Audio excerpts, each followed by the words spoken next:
that's why I'm alive. Listen, not the scenes, time to live my dreams.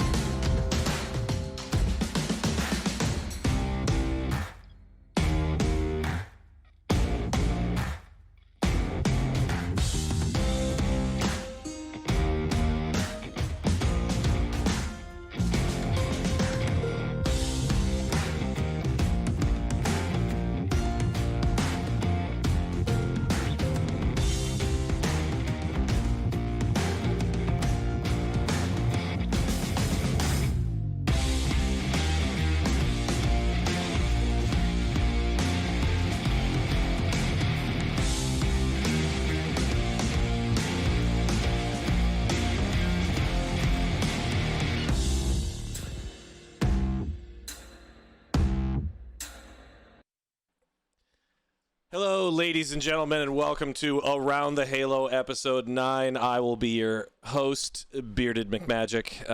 It's a pleasure to be here with everyone. We've got some fresh faces on the show tonight. Some of these people here I know, and some of them we're meeting for the first time. So this is going to be quite exciting. As you know, chat, we have notifications disabled for tonight, but thank you for joining us on the show. And we are going to quickly go around the Halo and let our guests introduce themselves in a quick 30-second segment in which I will be unflinchingly rigid. So if they go over their time, I will buzz them out and kick them from the Zoom call. Starting in the upper left-hand corner with Bearded Marco. He's the man, the myth, and the legend. Marco, what would you like to talk about tonight? What are you hoping comes up? I would like to talk about radically reducing stress techniques. No, I'm kidding. My name is Bearded Marco. I'm the CFO of Little Flower Media. We're trying to change the world through this crazy platform that is Twitch and new media at all. And I never know what else to say. So fantastic. Talk about Teddy. Yeah, I mean, you could talk about your lovely bride. You have a child that's pretty adorable. I mean, you are really swinging and missing here. She is really amazing. I have a daughter named Zelly and a beautiful wife who are both cooler than I am. And yeah. Fantastic. And we're moving on to Austin Quick, or the Basic Catholic on Instagram. Is that correct? Did I get that correctly? I mean, I guess if that's what you want to call it. I didn't call myself basic, you did, so we'll call it. Oh, gotcha. All right, gotcha. We can switch it to the Bearded Basic Catholic after tonight's episode. This is kind of a tryout. I'm really annoyed. I just really want to say, I want to start off with this. Catholic Beard Balm Company has never offered me free merchandise, and I'm ticked. So if they're listening to this. Did you just call it merchandise? Merchandise is what it should be. That's amazing. That's beard merchandise. That's brilliant. Beard merchandise. I am the Basic Catholic, I guess. More importantly, I'm friends with a couple of these guys. I've never met Richard. He's somebody that I'm here. Eyes I can see. And I was told I would see the man behind the voice, but I don't really see him, so he's there somewhere. That's good. I'm not worth looking at, but I appreciate you trying. And moving on to Dr. Richard Ludwig. There it is. Dr. Richard Ludwig, the president at University of St. Thomas, Houston. Hey, great to be with everybody tonight. I guess the highlights are I'm a grandpa of 4. Ooh. Yeah. 2 incredible kids, and my lovely wife has gone over to a vacation home. I'm still working, so what does that tell you? She's smarter than I am. I think it's like she's dead. I think you're saying like a vacation home in the sky. Oh, that's too far. Yeah, but if she's not home, then we can assume that you're in full bachelor mode and you're not wearing pants for this call. So that's well, I do have pants, and they're on. So that's good. That's good. And I feel a little naked or exposed, not because of the pants thing, but because I have no beard today. So no merchandise for me, right? That's all right. I'll draw one in. I'll fix it in post. And Jonathan Blevins, the CEO of Little Flower Media. Take it away. I'm Jonathan Blevins, 34 years old, married to my beautiful bride who's 35. She's kind of a cougar in that way. I've got 3 beautiful kids, Caleb, Zachary, and Kiara, and they're just adorable. And yeah, I'm excited to be here. I'm excited. This is gonna be fun. It already feels a little spicy. This is good. We've got some fresh faces and some hot takes. So just so everybody is on the right track here, we do have some points as we go around the Halo and get everybody's takes. I am the one who is giving out those points, which is how you know that they don't matter. It's sort of a game. It's kind of a it's on. Let's fun go. little. It's the points are like the referee in professional wrestling. It doesn't matter at all. About things. I like a game. Let's go. Yeah, no, it's super competitive. So you are pandering to me and me alone as I'm the one giving out the fake points in that way. So good luck shaping your answers. Just for you need a mic. Just for a little background, I don't like Apple. I'm the only guy with a Samsung phone, and I'm the oldest one of the group. So do they even make those? Good luck. Yeah. Let me go buy my quarter so I can get a claw machine and get one of those phones that you've got. Then. Yeah. That's where I got mine, and that's why I'm so pleased with it. Okay, so we are going to start off with our first topic for tonight. Gas price predictions. The highest price that it's going to get in the year 2022. Which I found to be fascinating after doing some research, where currently the national average in California is the highest at over $6.03 per gallon for regular fuel. That's not even the rocket fuel that Marco has to put into his speed racer. So what do you guys think? What do you think is going to be the highest gas prices we're going to see in 2022? We're going to go clockwise, starting in the same order that we introduced. Marco, you take this one first. Good, because my opinion is the only one that matters. Agreed. Ending the show after this. Yeah, exactly. So you're looking at the genius himself who decided to buy a slightly used premium gas vehicle right when Joe Biden was elected. So I feel like my opinion is null and void because I'm kind of an idiot. But I bet you we will see premium gas over $8 and regular gas up over $7. But Glass. Yes. Excuse me, you'll have your turn. That's how rich people, they put glass in their tank. Premium glass. Is that liquid glass or you walking on liquid glass? Ground glass? What is it? I'm done.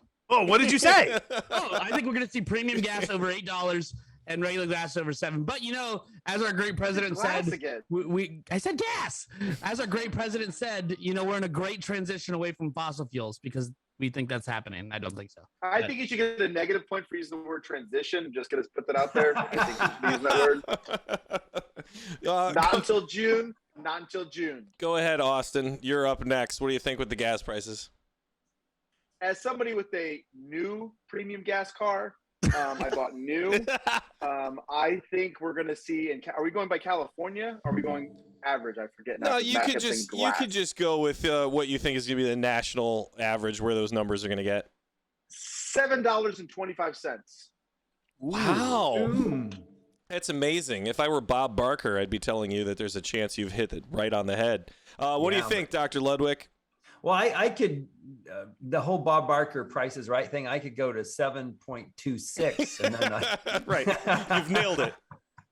Don't forget that fake I think that we're coming to you live from Houston tonight. And so part of us is like, we don't want the gas prices to go up, but other parts of us really kind of like it when the gas prices go up just a tiny bit, because some people, their wealth increases when that happens. And then the university, does quite well. So, and approach, I appreciate that. It's a two-edged sword. That's good. So I think we're going to be somewhere in the low 7s to mid 7s for that gas price, and it doesn't really affect me because I drive a car that doesn't use any fossil fuel in that way, more indirectly. So I use an electric car. Oh, cool. Amazing. Yeah. So you just could care less what happens with that. I really haven't bought gas for like 2 years. Couple years. All right. Good for you. Not mowing your own lawn. Understood. Okay, Jonathan, what do you think? I just want to say I saw this all happening and started a company where I could work from home. So I have spent a lot less money on gas this year than normal. Also, I will say that we're all of us here in this Around the Halo tonight are experts in some things. And for me personally, gas is not one of them. Well, a different kind of gas. But I have a conspiracy theory. Gas, and maybe this is proven to be true. I don't know. Maybe you guys know this. I think gas goes up every single year around Memorial Day and Labor Day. A 3-day weekend when the weather is warm, when everybody in the country is going to be driving somewhere. I feel like there's some data to back this up, but I didn't look it all the way up today. It is almost Memorial Day. It's up to 606. My prediction My bold prediction is the highest we'll see gas this year is Labor Day, $9 a gallon for regular in California. Average? No. I'm saying peak. So average, I'll go $7.50, but I'm going to say $9 in California by September 1st or whenever Labor Day is. What a world. Clip it, and if it happens, we're posting it. Is amazing. And yes, And if it doesn't, we're posting it. And if it doesn't, and we're gonna tag old takes exposed. amazing. Aged like milk hashtag. Yeah, no, it'll be great. And you're right, Jonathan, that the global fuel market is based on seasons, and so we go up by about 12 to 15% when we hit summer here in the United States because of industry-related usage. Everybody loves a know-it-all, so I will be that person. Why did tonight.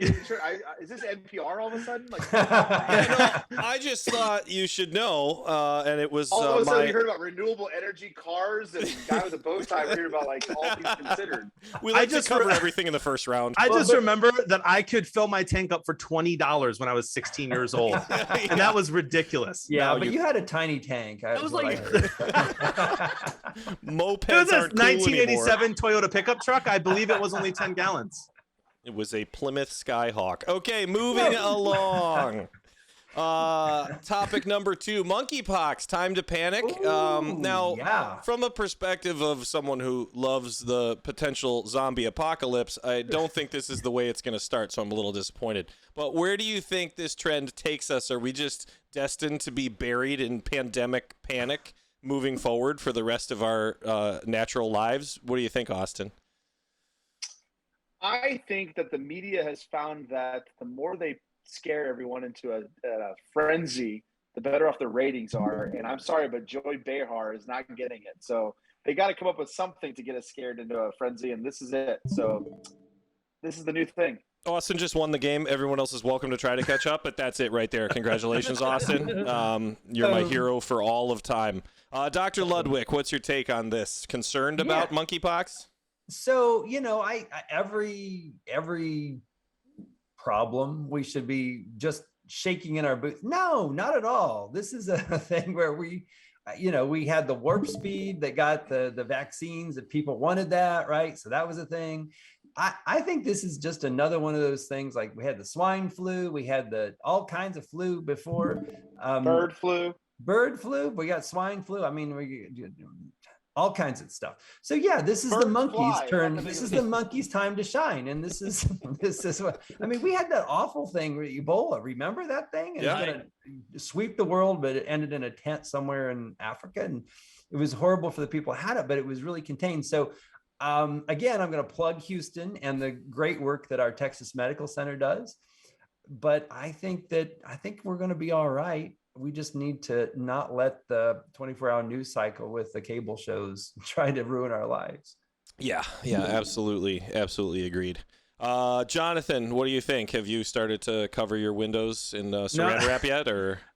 I just Natural Born Patriot says multiple pandemics, zero zombies. That's a great point, and that's very sad. But I will admit, and I'm owning myself here, okay? I'm going to roast myself a little bit. There was 45 minutes after I read like 2 tweets where my wife and I were talking, and I was like, this affects kids way worse. I don't like this. What are we going to do? And then after that, I did 5 minutes of research and realized it was trending on Twitter for fear tactics. It's absolutely wild. It's not really, I saw a tweet from an MD on Twitter who said that he's quitting if not everybody wears their masks because monkeypox is going to kill us all. And then I find out after 5 minutes that it's a rare disease. It rarely passes from human to human. There's no need to panic. It does not spread through the air. It's not anywhere near as contagious as COVID or other things, but it is wild that we pushed that. It was trending for like 2 straight days on Twitter, and people were an absolute mess about it. So slow down, be smart, and take deep breaths. I want monkey control laws now. Monkey control laws now. Monkey control laws. Austin, did you just say I give great advice? Thank you. I was gonna say that's just great advice for Matt every day. Slow down, take a deep breath. You're not wrong. You're not wrong. That literally sounds like what Elizabeth says every time he walks outside.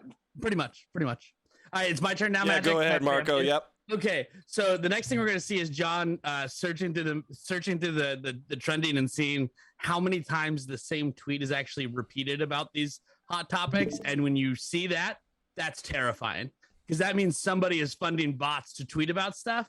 And we already know, because Elon broke his NDA, there are a significant amount of more bots on Twitter than anybody ever expected. Right. And we know our government, other governments do these things. Right. And we know nefarious actors do too.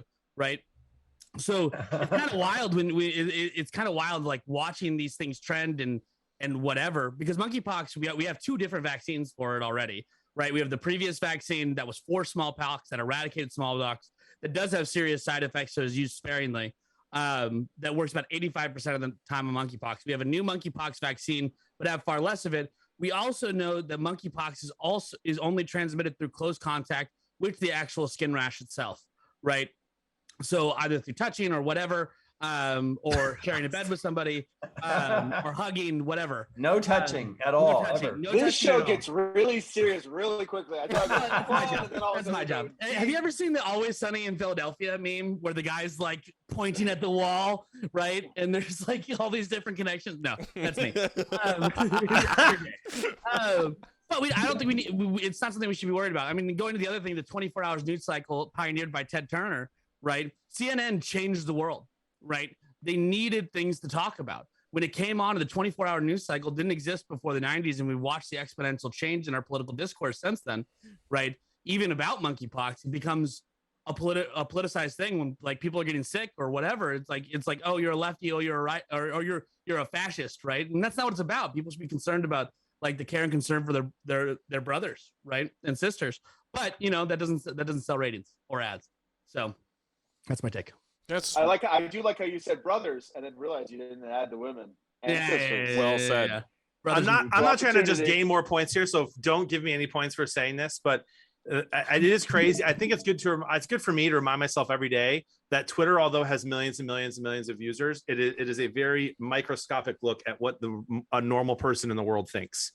And that's good to remember today with some of the tragic news that we're really not going to get into because it's so fresh. But also with this monkeypox thing, like that, you think you're like, oh my gosh, everyone in the world is scared of monkeypox. Then you go to a grocery store and ask anyone if they've even heard of it, and most are going to be like, "What are you talking about?" And it's like, "Oh, you weren't trolling Twitter." I wanted. So I did that, and they directed me to aisle 7. Monkey bread. I would like to disagree with Jonathan. Oh, because now Twitter is very important because the chief of staff, Ron Klain at the White House, that's all he listens to. So our domestic and foreign policy is all based on what is being said and what is trending on Twitter. I agree with that part of what you said, but to think that everyone in the world thinks what people on Twitter think is what I was saying. That's I just created Twitter. So well, Austin, I'm really excited about that, Austin, because at least now there's a rationale for it. There's a doctrine in place. I just gotta say, if monkeypox becomes a thing and we all have to stay in our house for a year because the quarantine time for monkeypox is 21 days at a time, I'm just quitting. I'm taking to my bed, not getting out of it. I quit everything. You work for Little Flower Media, nothing will change. Matt was really, really looking for a reason to. I'm just sad because now they're taking all the monkeys out of the animal crackers. It's so sad. Yeah, exactly. Right. This is a great way to say it. We're doing it really good down here in Houston. We have no monkeys running loose around anywhere. They do in Florida. DeSantis, watch out. There's no monkeying around in Houston.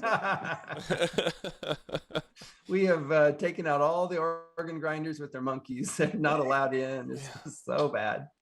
Okay, our next topic is an interesting one. Archbishop Corleone notified Nancy Pelosi of his announcement or decision to refuse communion based on her views on abortion. So this is always an interesting one because it pops up every few months where somebody, says they should be doing X, Y, and Z, or this person should or shouldn't be allowed, and based on who's making the decisions. So we're going to start with Dr. Ludwig on this one. We're gonna throw you a tough one right off the bat on your first show. But I mean, what do you think about this? Where is the responsibility from the politician versus the church, and where it goes back and forth? Well, I think it's good for each to own his or her own world, right? Peace of the world. And Archbishop Corleone is like a mensch. He's an awesome guy. He stood strong when folks were kicking us out of the churches during the pandemic. And he said, no, that's not right. We're going to be safe, but we're going to also do what we do, exercise our freedom of religion in the public square as well. And so, you know, I think he's just calling it as he sees it. And I think it makes a lot of sense for people. She has decided to take a position that is contrary to the dignity of human life, and she continues to propound that position. So it is a grave sin, and he just called her on it. This is not mean. This is out of an abundance of love that he does that, and she should appreciate it, and hopefully it'll at least sink in for her. Right. Right. It is kind of a unique space in the idea that a bishop or a priest, what have you, might not have the ability to call other people on that without, you know, them being a public figure. But do you think that there is an element where if somebody makes it known, Jonathan, on Twitter perhaps, that those are their views, that they, you know, they could be flagged for it within their own church community? Yeah, I mean, this is something I think is good for especially our chat to understand, and those watching on YouTube, that we don't force anybody to become Catholic and to proclaim that they are Catholic and then to send them to church every single Sunday. It's a choice that we make. And when you become Catholic and you're any Christian, or any religion at all, you're prescribing to that organization what they believe, and you're supposed to follow what they believe. And if you're going to publicly not do that, but then also try to use the fact that you are Catholic in order to gain votes from other Catholics, there's a problem there. And she's been doing this for a very long time. And I think my take is very simple. She claims to be Catholic. She seems to be very proud of it. She's very not just pro, like talking about being pro-choice and against the dignity of human life, but pushing big agendas to make it more readily available at later stages. And it's just very dangerous. And she, you know, I think the cardinal, he did what he had to do. He basically just publicly said what she's already done to herself by not believing in what our church teaches. And she pray for her. And I do love what Dr. Lubbock said, that it's an act of love that this happened. And I think that that's exactly right. Yep. I agree with you on that one. Marco, in terms of where this goes in the political realm, do you feel like it is something that is going to start to be checked a little bit more in this regard, especially with what's coming up with Roe v. Wade, or is this just going to be a constant? They don't have any standing to do anything at all, because the freedom of religion amendment isn't the freedom to worship, and we saw that with the HHS mandate a few years ago. It's not freedom to worship within those four walls. It's freedom of religion to inform views like this, right? The other thing that I wanted to mention too, it's not like this isn't like somebody just spouted off on Twitter that they're pro-abortion or advocating for these things. This is somebody that's actively promoting and persisting in public grave sin, right? And the operative word is promoting. Two operative words there are persisting and promoting, right? And persisting and promoting abortion specifically. Notice how we also must notice how it happened after she pushed not for a codification of Roe, but Senator Manchin says this pretty perfectly, right? Uncle Steve-O, I see that. He says it pretty perfectly. This wasn't a codification of Roe, right? It was an expansion. This was legalized abortion up until seconds before birth, and in certain cases after birth, right? Like, that's significant. That is extremely significant. And especially notice in his letter, he also says, after repeated attempts to contact you to discuss this, right? That's hugely important. I mean, and also the way Archbishop Corleone did this and his communication department did this is in a master class in crisis PR, right? Released it on a Friday, so it didn't get serious legs. No one could respond to it until the next week. Heads are always already cooled down. And then you have people like Whoopi Goldberg saying, well, that's not his job. And, you know, I played a Catholic on TV once. So it's like, great. Also, can you cure cancer because you played a doctor? No, I don't think so. You know, like, that's not how this works. So. No, but maybe he did stay in Holiday Inn Express last night. Austin, when it comes to the concept of separation in church and state, for as much as that is theoretically supposed to exist, is it moments like this where you question the ability to separate that at all? So I have a couple of thoughts on this important topic. And to your point, one is the understanding of the separation of church and state is misunderstood in the concept that when they came here from England, they did not want a church, a state-sponsored church. Right. It is not that we are a Christian country based on Judeo-Christian values. And so this whole, whenever you hear people say separation of church and state, they're misunderstanding the point. We are, go get a dollar bill. I don't know if you can you get cash still? Is that still possible? Can you? I haven't seen it in a while. I haven't seen it either. I have not. Who was this thing we touched money? I don't actually remember the last time I actually touched money in my hands. But yeah, it says in God we trust. Yeah, good, because of the monkeypox. You don't want that. That's yeah.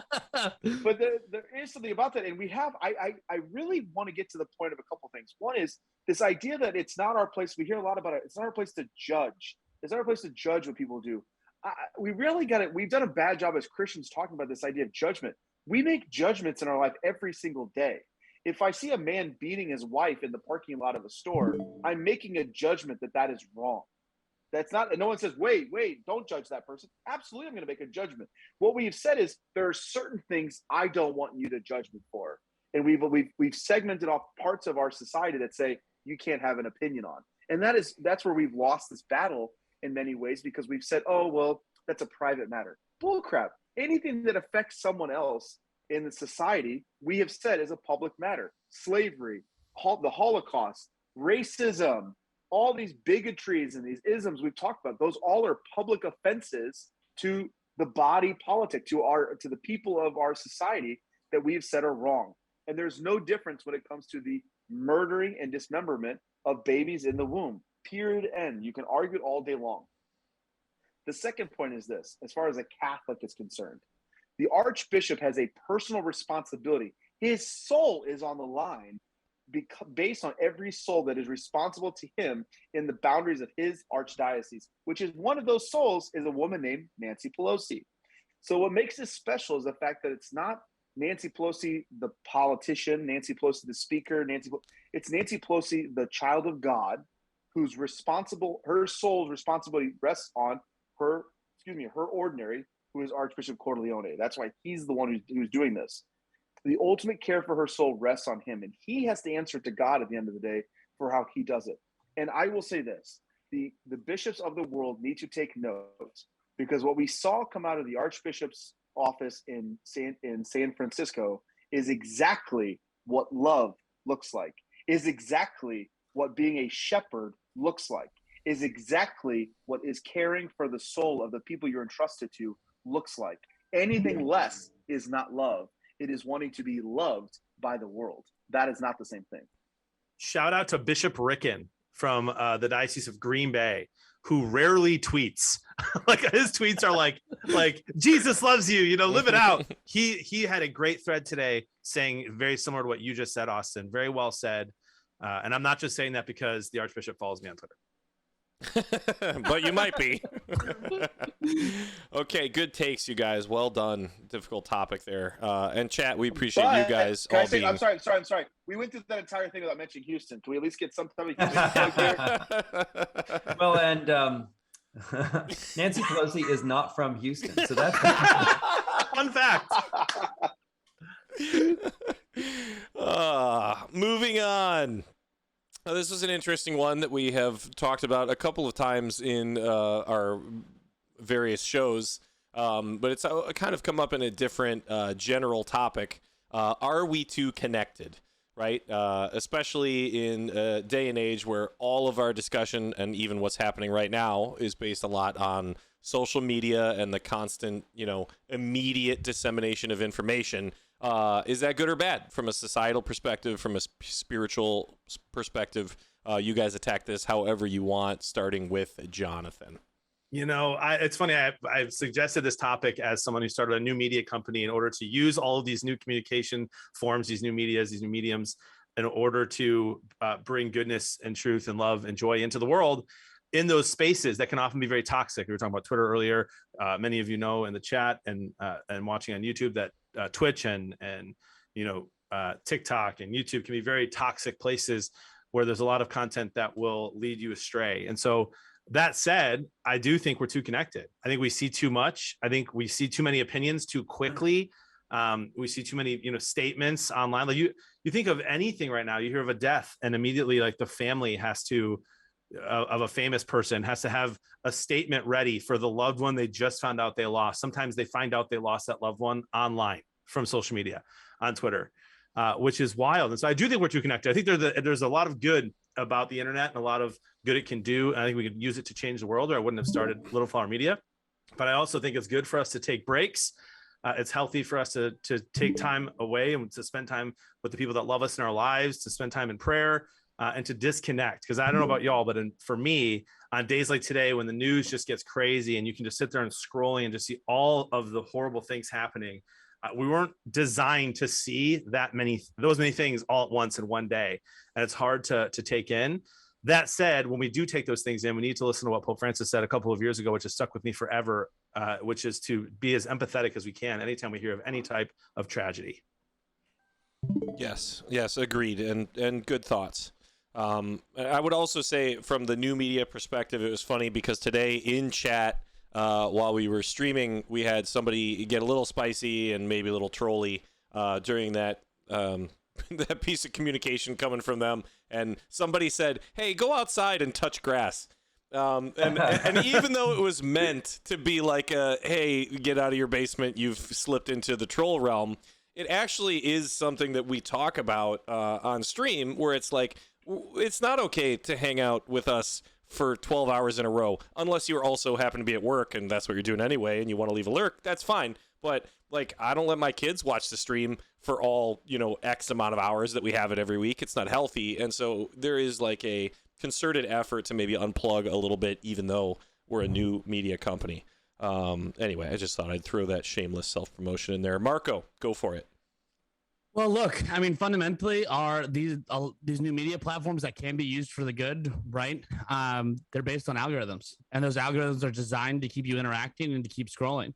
And what's the most effective way to do that is to keep you angry. You keep scrolling. It has a whole name, doom scrolling. It's a thing, right? The second part of it is we live one of the safest times in history, right? But you would never ever realize that based on the media markets that we pull from. I mean, right now, I know that Sri Lanka is running out of food, medicine, and tourists are still going there, right? And 100 years ago, I would have never known that, right? We know about everything else that's going on today and the sadness that occurred today. 100 years ago, it would have taken you weeks to find out about that, right? You hear about all of these attacks or any of these kidnappings or anything like that, right? That the society gets obsessed with. And they're only a blip, right, on the grand scheme of things. But you hear about it and people get upset. It's almost an obsession that comes from it. So I think John's right. We weren't meant to hear and see everything in the world, yeah, we just weren't. Yeah, it's an interesting element, especially as well, with being too connected from a technology standpoint, but also how it's built to keep us from disconnecting.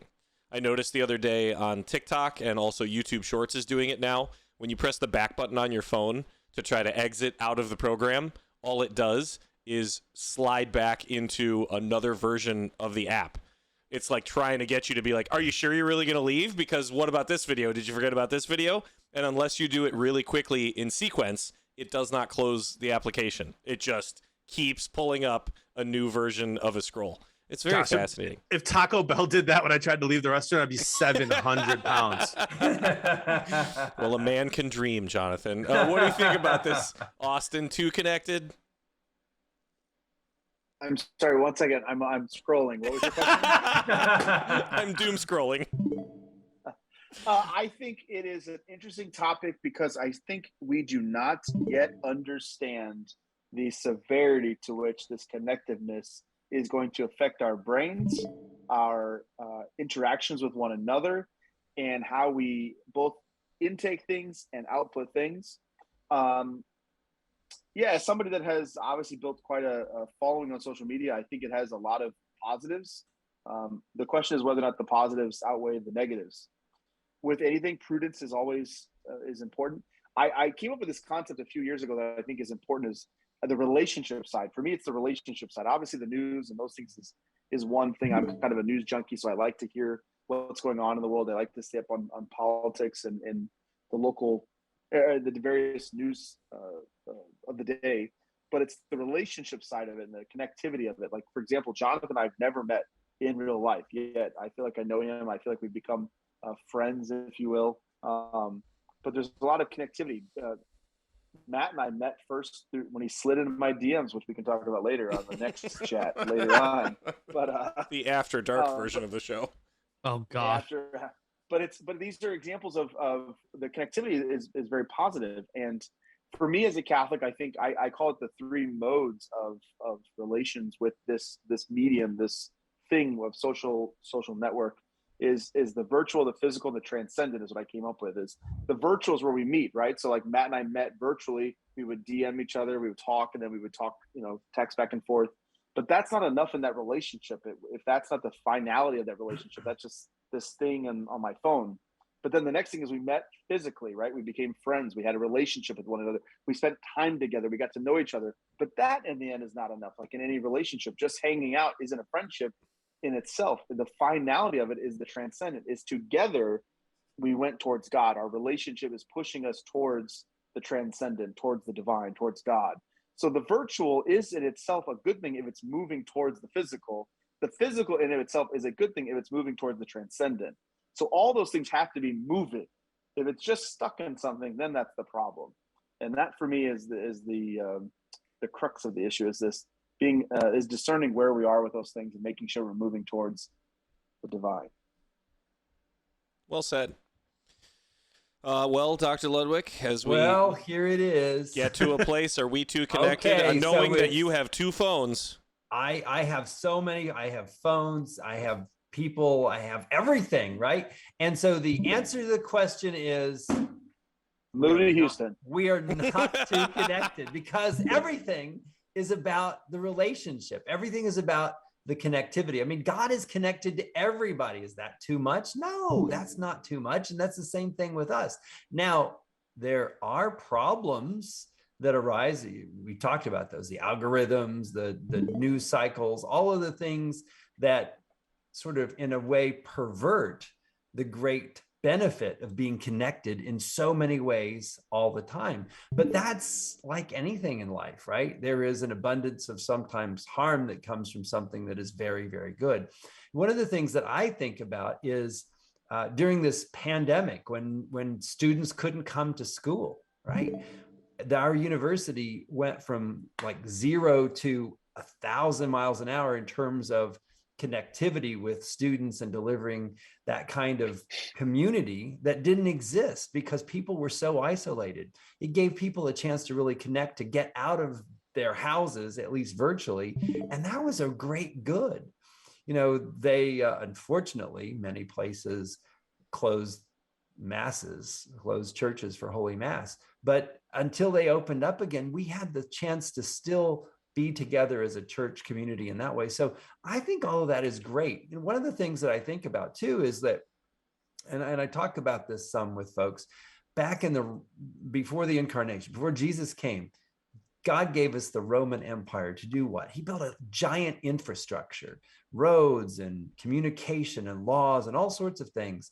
And that was later used by the Christians going out to evangelize the world. It was used for a good purpose by the Christian community when others might have said, well, that infrastructure wasn't built and used in a very good way by its creators. And the same thing holds true with cyber world right now, those ones and zeros. There's a lot of nasty stuff that goes on out there, but we as a Christian community can go out into the world leveraging that infrastructure to bring great good to the world. It's how people use it and how we create a society that leverages it for good. So I am all about more connectivity and using it the right way. Well said. Good stuff. And I just want to the point hub before of we move on, that. this is the first time. Can I just say before we move on that this is the first time I've actually been in the lead, not that I was keeping track at home, but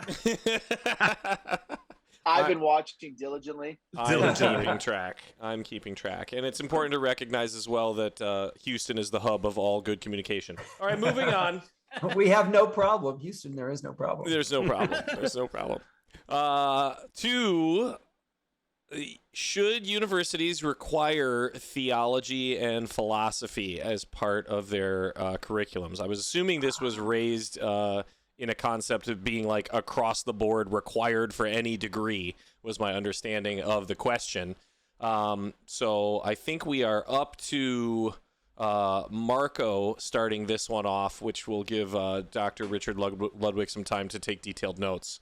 Or vibrate into another dimension. I will learn. One of the two. No. I just assumed you wanted to craft your response. I think that there's a. I think St. Thomas actually does a really good job of this. To talk about Houston, Christendom does a really good job. Dallas does a really good job.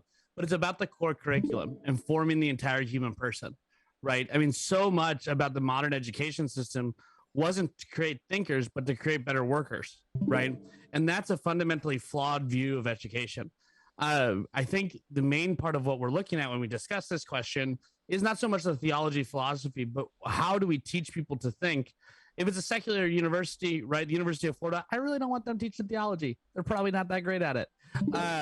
But like if we're talking about philosophy and the history of intellectual thought, which is a study of historical philosophy, right, and history and literature, etc., that creates a well-educated populace, which Alexis de Tocqueville said was one of the most important things to democracy, was a well-educated people can govern themselves well, right? And Thomas Jefferson said the same thing. You know, he's a complicated character, but we'll leave that out for right now.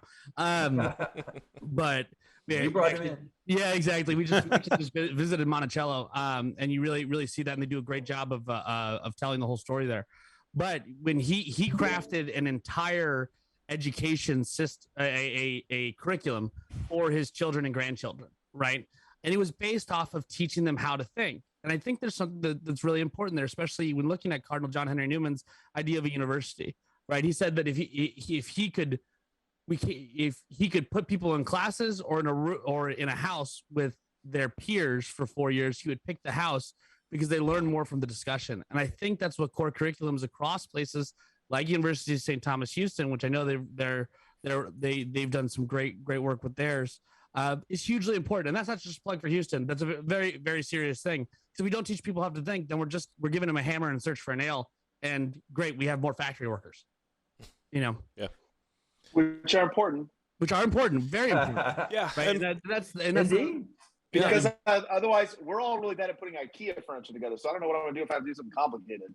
Yeah, Amen. Amen. It is a little bit lost in the middle because there's definitely those two sides that seem to be fighting within the world of education, probably from that perspective, Marco, where you're talking about training people for work, and yet they remove, trade and vocational schools from, a lot of that training. What do you think is going to happen when people aren't educated at the earlier levels to know that those are an option? But on the flip side, you do have probably a responsibility to form the whole person. So what do you think, Austin?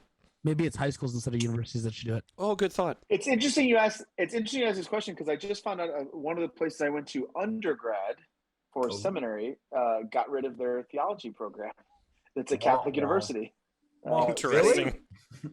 University of St. Mary's of Minnesota, or St. Mary's University of Minnesota, excuse me, SMUMN, got rid of their theology department. But and the University of St. Thomas up in the Twin Cities needs to get rid of their theology department.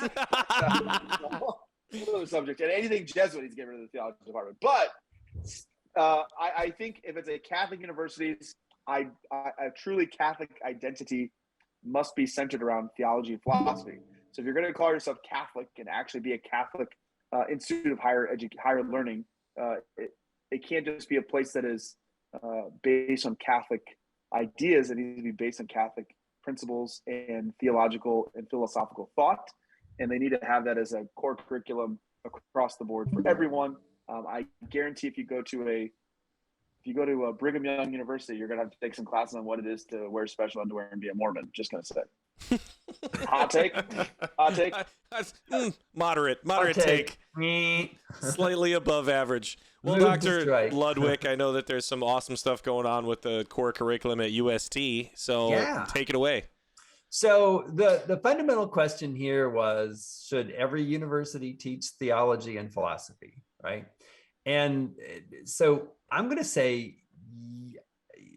Yes, in theory. But I'm going to also say that I don't think many of them have the capacity to do that. Right. And one of the things that's really difficult, I think, is that students come oftentimes from their secondary education, not formed in a way to receive it. And so that's why it takes, I think, a particular skill set in the professoriate to deliver that, because it's so critical. And here it's not just a Catholic thing, it is about how we learn to think.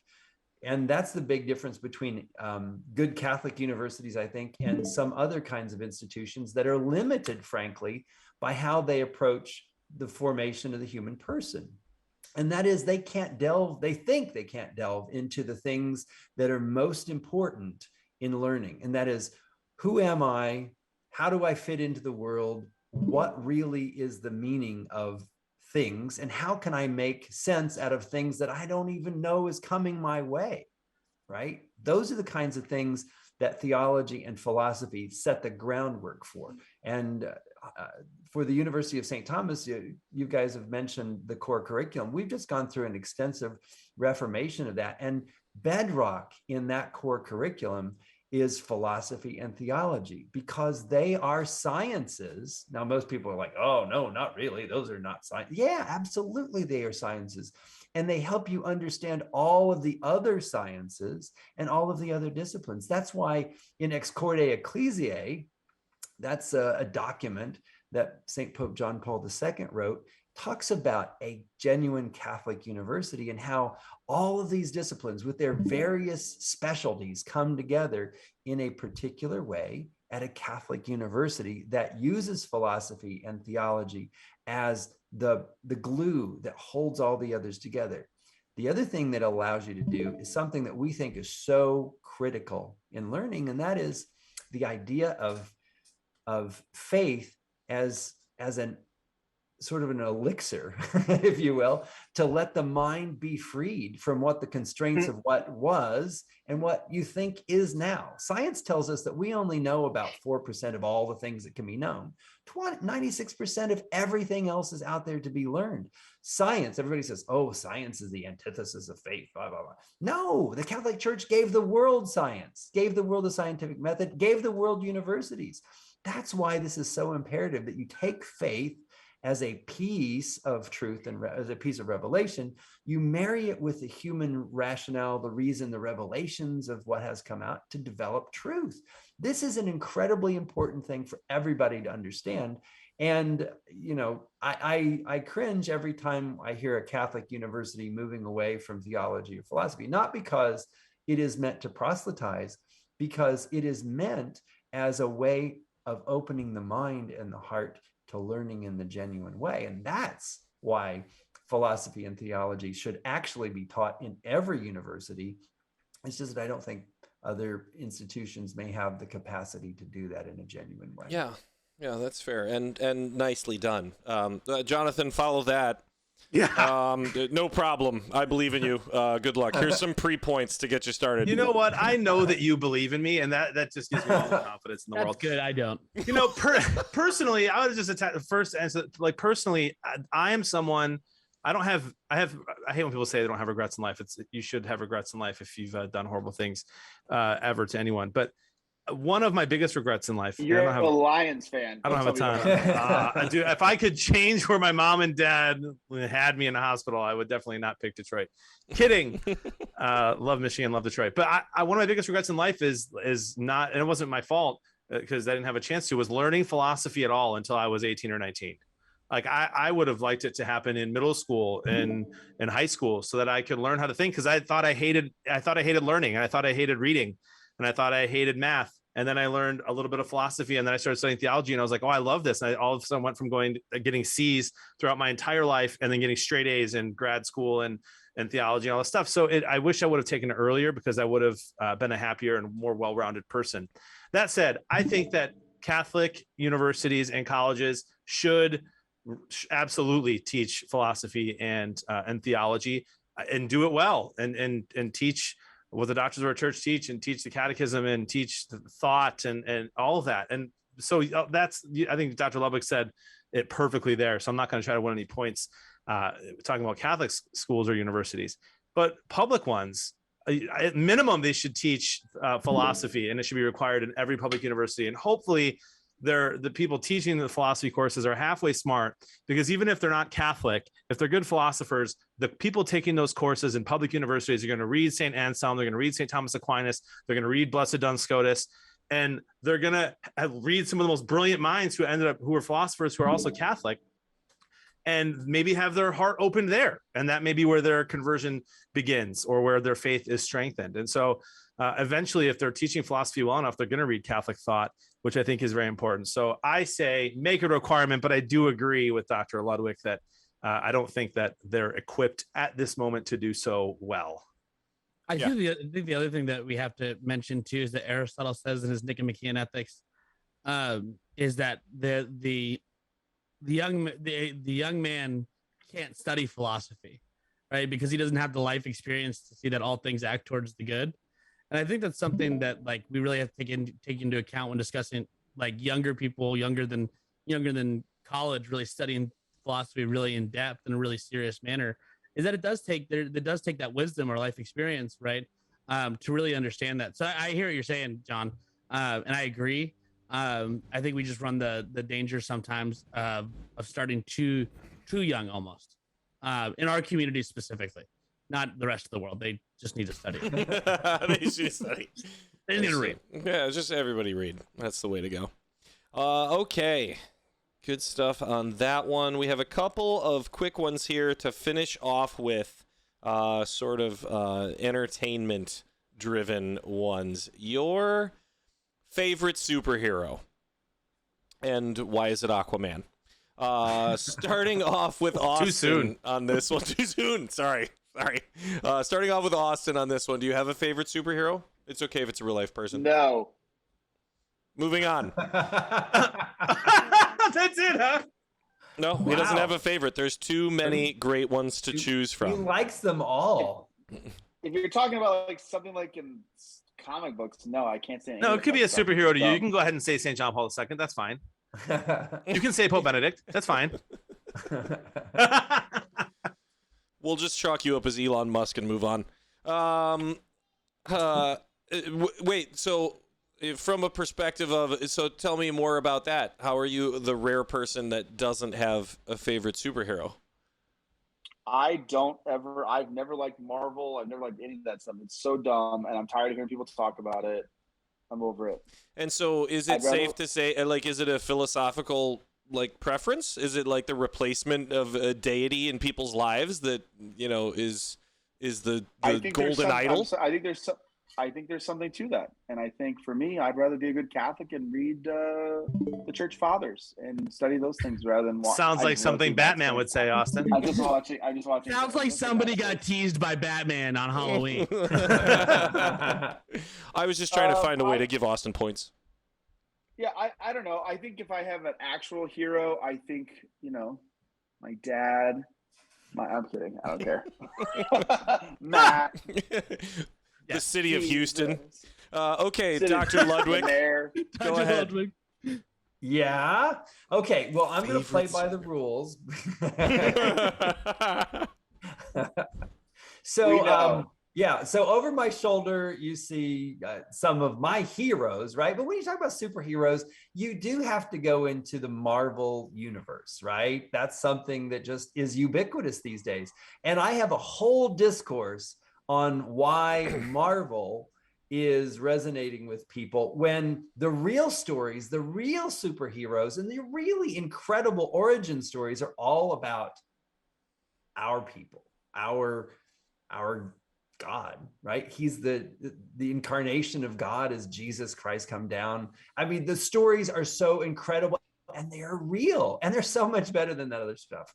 But we haven't done the right job of telling that story in a compelling way that gets people excited about it. They're like, oh yeah, I think I know about that. Or, yeah, they've never heard it and yet they think they know. And that's kind of on us to tell that story. But moving back into answering the real question, superhero, mine has to be Daredevil, right?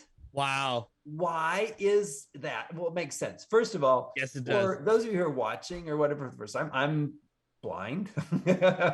So he was a blind superhero and he was Catholic, right? And he was out fighting the bad guys, doing good things, walking on the horns of a dilemma between being too bad and too good and all that other stuff.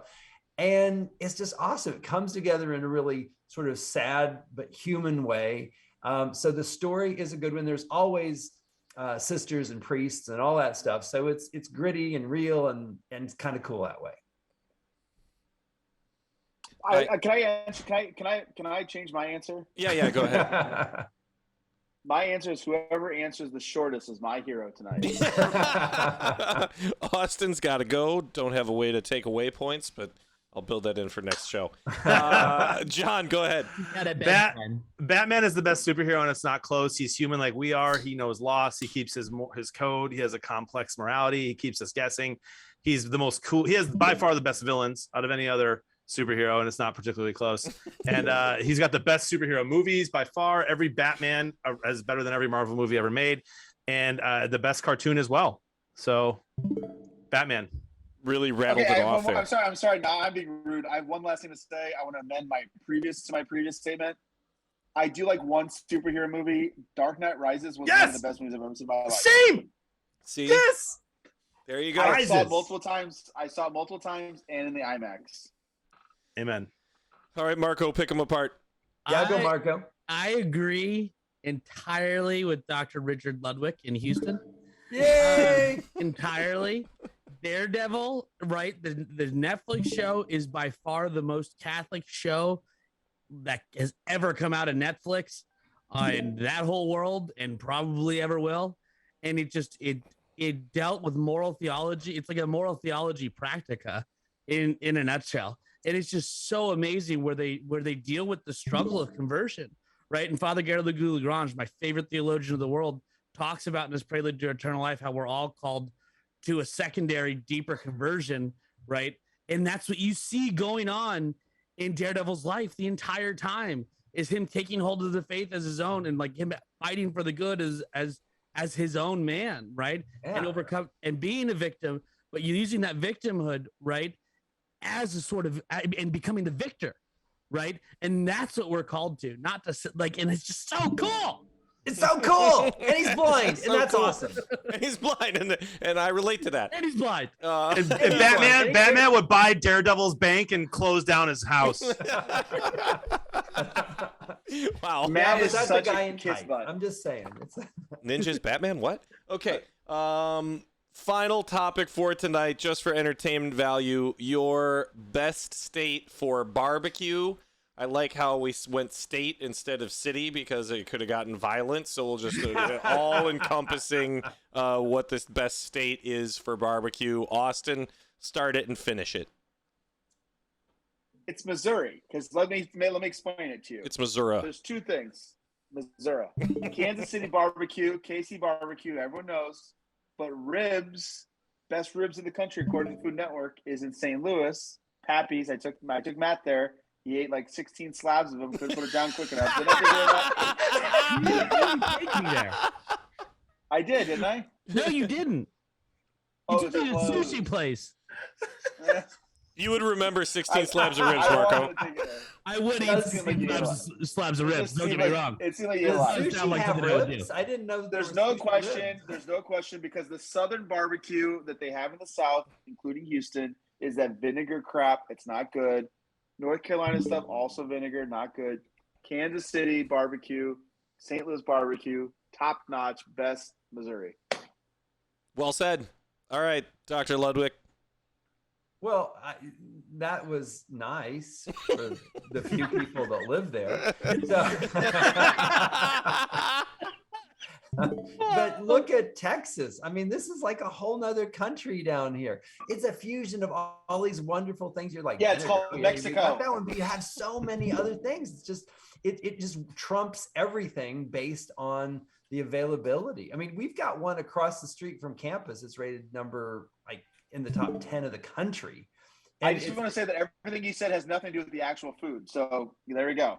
No, the food itself is incredible because it's the way it's prepared. So if you've got to put all this slathery barbecue stuff on it that you're talking about, then the food's no good at all. You're just trying to cover up the taste. And so that's why Texas is better, because it rocks on the food, and then you could accent it with the barbecue sauce or whatever. You both make great points. That's why you're tied. Okay, Jonathan, what do you think about the best barbecue state? Well, my hottest take is that the best barbecue city is Chicago. But I'm not going to give Chicago the best of anything, and I'm not going to give Illinois the best of anything. So I'm going to say Texas is the best state because of Houston and Austin.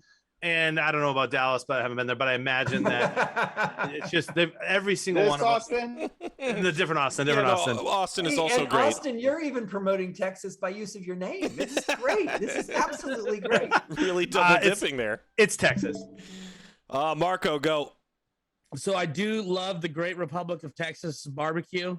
However, I have the barbecue we had right next to UST, Dr. Ludwig, with Jeff and Dr. Evans, so good. So when I worked on the Hill, my favorite food truck. How many extra points did you get for all these humble brags? North Carolina, it was Pit Barbecue. That doesn't count. It's not in North Carolina. That's so good. It was just my favorite, and it's so nostalgic. But I will say Texas. But if I'm talking about nostalgia, it's my food truck on Capitol Hill. Okay, I just want to have a recount. I want to have a Stacey Abrams recount here, because all these humble brag points that Marco gets for he's in last place. It's okay. Yeah. So, and that's why there's a saying in Texas, come and take it. It's all about the barbecue. My question is, I want to, because it appears that I'm tied with President Ludwig there. I want to know how much UST or whatever this school is paying for this sponsorship, because this seems rigged. We're actually up for renewal, so a lot of that will depend on how this goes. Well, we're just all about making friends and partnerships and growing the love of Christ around the world. It's all good Amen. stuff, but as we do have, this is our second tie ever in Around the Halo, which only happens when I'm kind of sort of not paying attention to the score. So we now get one. Oh, there's a score? I didn't even know they were keeping score. This is awesome. Yeah, it's incredible. It's actually, it's very important. So we get one shootout, 30 seconds. Each of you gets to take on a topic that I am going to choose right now. And that topic is going to be... let's go. I'm scanning the other stuff we had for the show. You're on the Drudge Report, aren't you? I'm definitely on the Drudge Report. Yeah, I'm definitely on the Drudge Report. Liberal. Drudge just went liberal. How do we feel about the internet creating relationships out of celebrity purely for entertainment? Do you think that's a positive or a negative? And I'm throwing you this one only because it looks like Flo from Progressive and John Hamm are dating, which just popped up in an ad on the lower left hand of my computer. Not. That's what it says here on the Drudge Report. But I'm actually curious. I'm actually curious what the actors in real life. I don't even think that it's I don't think that it's true. I think it's just clickbait. But I really am. This is funny because this is going to highlight the difference in your two personalities. Austin already has a scowl on his face that absolutely would kill a dog, and Dr. Ludwig is laughing already. So let's go ahead. Let's see how this plays out. Okay, with the internet faking celebrity relationships, good or bad for society. Go, Austin. Horrible. Why do we care about some girl pooping on someone's bed? Like, why are people enthralled with this? Like, get a life. Like, what is wrong with people? So you're not a fan of the Johnny Depp Amber Heard trial being entertainment? No, all of this stuff is like bad, and like I just think this is bad for society. People yet don't have a clue about what's going on in the world. But Quick, Dr. Ludwig, talk about Snoop Dogg and Martha Stewart. And how wholesome it is. I kind of agree with Austin here. I mean, these things are just so ridiculous because I think they're hysterical, right? So Johnny Depp is getting his career back because of this whole show trial that they're doing. So everybody's being played on this thing. and people are either too complicit or too stupid to realize it. And I'm just like, well, I don't care. Let's do something real that actually promotes the human family and brings us closer together in a real way. That's the thing. I'm like, this other stuff is just nonsense. That's incredible, and I appreciate both of you very much, but I'm going to give Austin the win on this one, and it is purely driven by my own personal motivations and the idea that his personality so closely mirrors my own that it's just uncanny. Well, it is a would bald- appear as that a the bald judge man, I should read very recuse little. himself from Amen, relationship Dr. with Ludwig.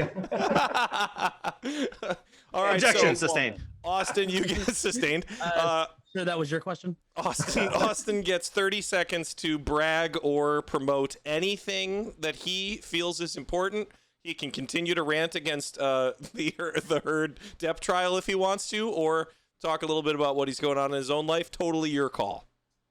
I am trying to get a better work-life balance. It's something that I'm working on. I told Matt that I only had 20 minutes for this podcast show, Twitch, Game Boy thing that I'm doing with you right now. Game Boy, Clearly, gotcha. that went over the time I was told, and I'm trying to get to bed by 10 a.m. because I have a 6 a.m. workout session in the morning. So work-life balance. But before I go to bed, I'm going to watch the yet-to-be-released second episode of Mass of the Ages. So for those who have not seen it yet, I'm excited to watch it and to watch episode 2 of Mass of the Ages. But in the meantime, I don't know about you, but Jonathan, you ready for football season? Yeah, I'm very excited, man. Go Lions, baby. We had a great draft. And time. Yeah, it's still Detroit. Okay. Okay. Well okay. done. Okay, cut his mic. Well done. And Dr. Ludwig, I feel like I threw you a curve there at the end. So if you want to talk about UST for 30 seconds, I'm happy to have you do it. So UST is a great place. It's the only authentically Catholic institution that looks like the coming church in America. So it's where we form leaders that are real and really well formed. So check us out. Sweet. Well Amen. done. All right, everybody. This was a good episode tonight. I appreciate it. Austin, sorry that you were told 20 minutes instead of an hour. I hope you don't feel like you wasted your time with us. My friend's a used car salesman. I'm used to being bait and switch with that. It was just 3 times better. That's all. Yeah, it was even better content with you sticking around for the whole hour. So we certainly appreciate it. You guys, we are no longer doing customs on Tuesday nights. So I know that we didn't do the show last week due to some scheduling conflicts. And for those of you that are hanging out in the chat, hoping for that, I do apologize, but it is going to be on Sunday nights at 7:30 moving forward. And I think that's pretty much it. Jonathan, am I leaving anything out? No, we'll be live on Thursday at 9 a.m. Central Time. Yeah, and then the next show Tuesday night, Pardon the Intercession. With Joel is back. Joel and John and myself hosting. And then if you guys care, the next Around the Halo is going to be live from Mac Studios at UST in 2 weeks. Our schedule has us there. We got a lot of stuff going on, and it's going to be fun. So tune in to that one as well. To our guests, thank you very much. Austin, it was incredible meeting you. Dr. Ludwig, a pleasure as always. Jonathan, you did great. Matthew, you're very handsome. We will see you next time. Thanks.